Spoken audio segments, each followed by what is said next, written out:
മധുര Bodinayakkanur റെയിൽപാത 110 kilometre വേഗം പരിശോധിച്ചു. 110 kilometre വേഗത്തിൽ വൈബ്രേഷൻ ആൻഡ് മൂവ്മെന്റ് ഇൻസ്പെക്ഷൻ ടെസ്റ്റാണ് നടത്തിയത്.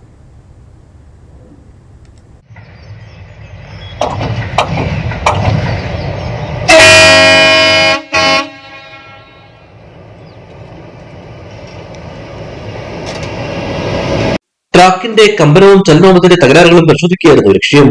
നിലവിൽ 90 മുതൽ 100 കിലോമീറ്റർ വരെയാണ് ഈ പാതയിൽ ട്രെയിനിന്റെ വേഗം വർദ്ധിപ്പിക്കാനുള്ള സാധ്യതയാണ് പരിശോധിച്ചത്.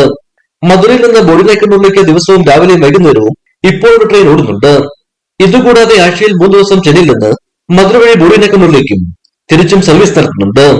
മധുരയിൽ നിന്ന് പുറപ്പെട്ട ട്രെയിൻ 50 മിനിറ്റ് കൊണ്ട് ബോഡിനായ്ക്കന്നൂർ റെയിൽവേ സ്റ്റേഷനിലെത്തി. ഇടുക്കി വിഷൻ, കുമളി.